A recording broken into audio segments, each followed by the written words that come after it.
Do you ever wonder why so many humiliation rituals seem to take place at work? I'm going to answer that question momentarily. For those of you who are new to the channel or don't know who I am, my name is Dr. Felucia. I am a licensed psychologist, and on my channel, I talk about spiritual abuse and other types of psychological abuse that occur in high control settings rather, and systems. And so going back to the question I asked initially, do you wonder why humiliation rituals seem to take place at work so often? And I'm also going to talk about what they can look like. So, first of all, if you're not familiar with humiliation rituals, I have a whole playlist on them, and I encourage you to go and watch them.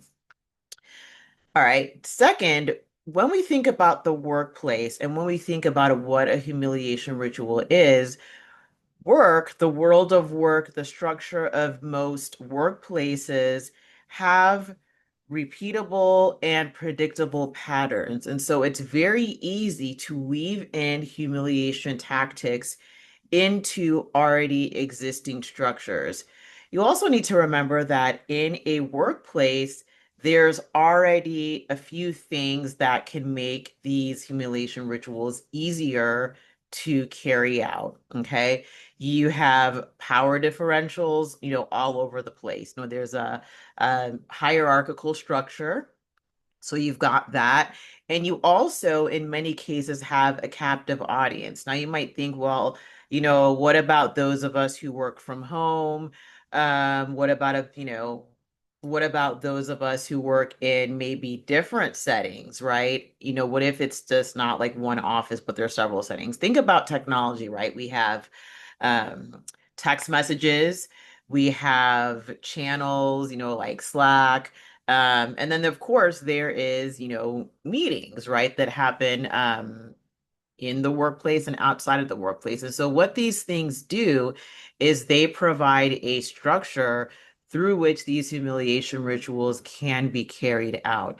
And you have to remember that when I discuss this on this channel, I'm talking in particular about a process that is repetitive and that is also erosive. Think about workplace cultures that people, including yourselves, might have seen or described that are seen as toxic, right? More often than not, these types of rituals are likely taking place, right? And so we think about what the framework of something is. We think about an already existing hierarchy. We think about power differentials.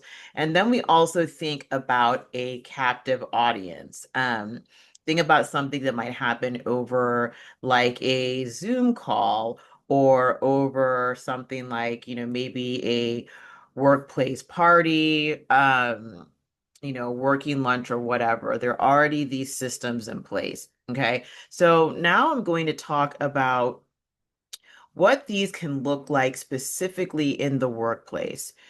Think about a situation where, and I'd really like to hear from you all too if you have ever experienced this, but think about a situation where you or the target of this humiliation ritual was not told about expectations, right?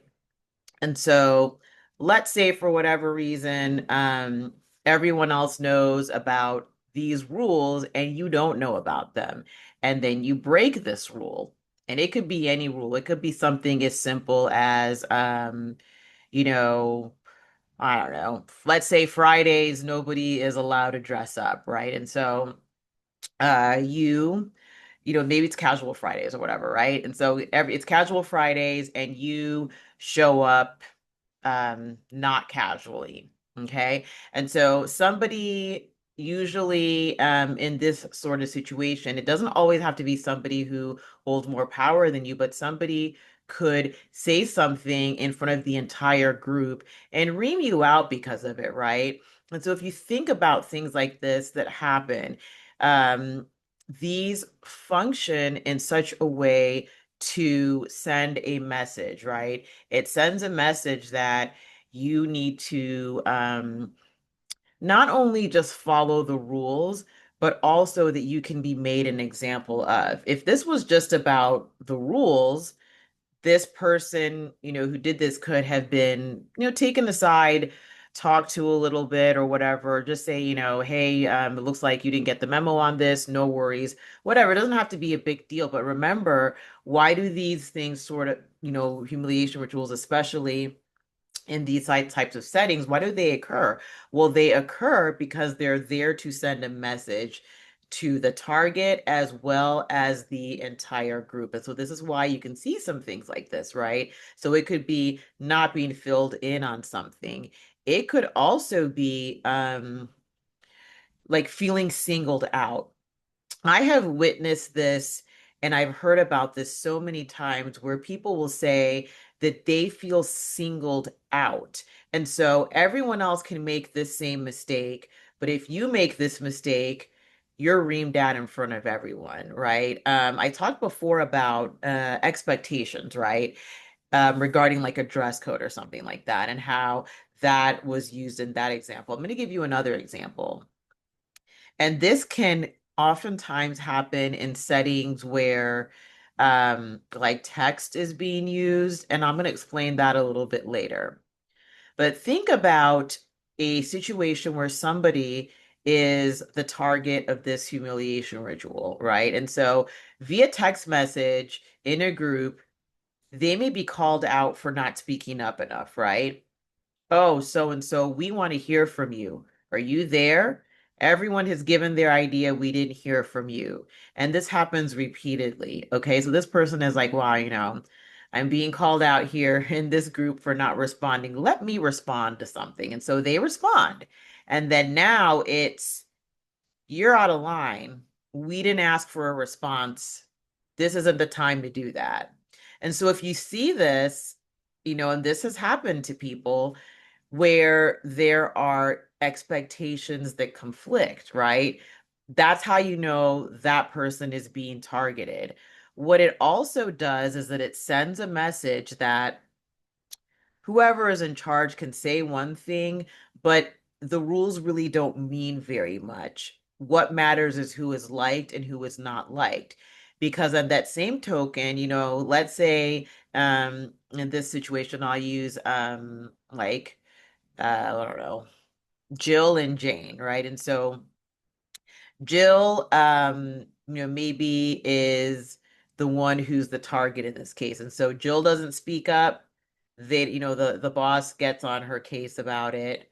Jill does speak up and now she's out of line. And then on the other hand, we see Jane who just, kind of taking over the group chat, let's say, for work. And maybe they're saying some, kind of off things. Maybe they're inappropriate. They just seem to like get away with a lot of stuff, right? And then on the other hand, Jill is following the rules and whatever rules she's following, she gets in trouble for following it.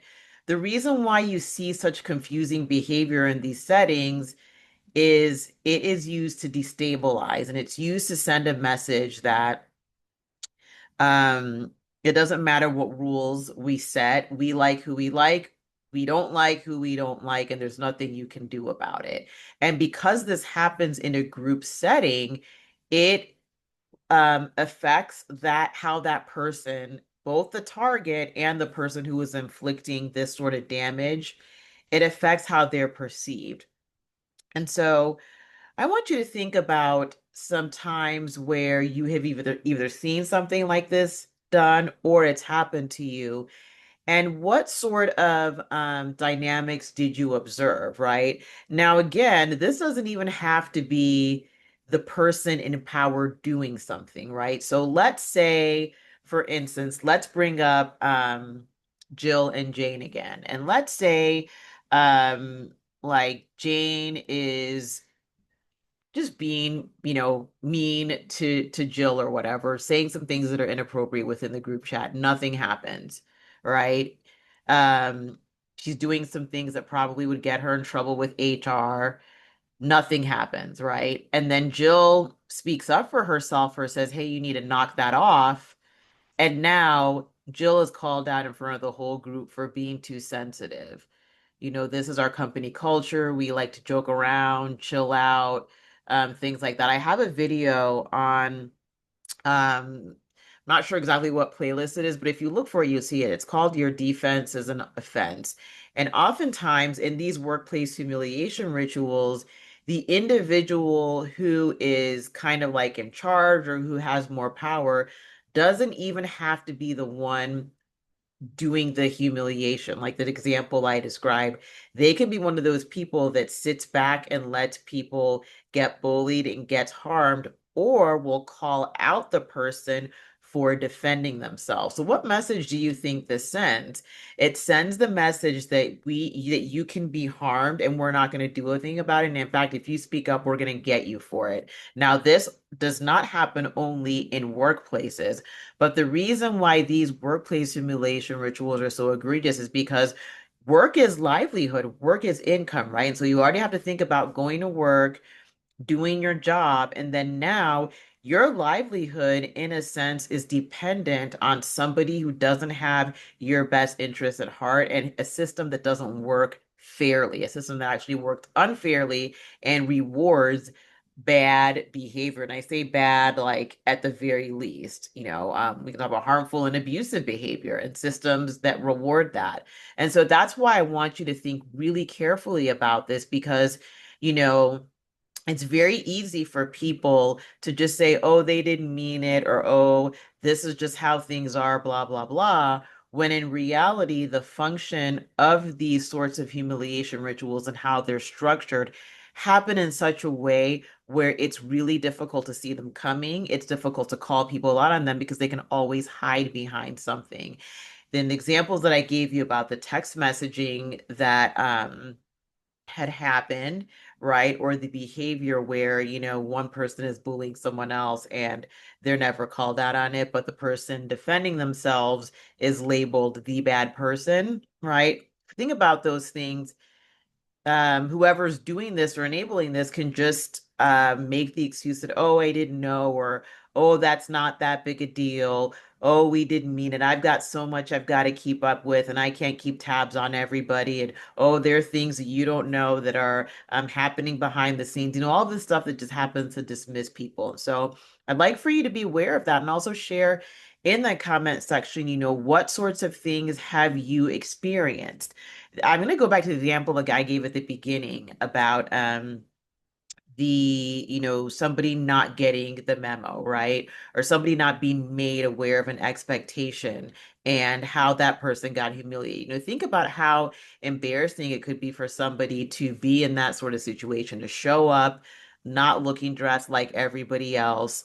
It's true. Sometimes things like that can happen, right? But if it starts happening regularly, then, it's a red flag. And also think about how that was addressed, right? And so in the case that I gave before, where this person, dressed up and they weren't supposed to dress up, if this was addressed correctly, whoever didn't, inform them of whatever it was would probably have taken some ownership over that or been like, oh, it was my oversight, whatever, make sure that everything was handled the right way going forward.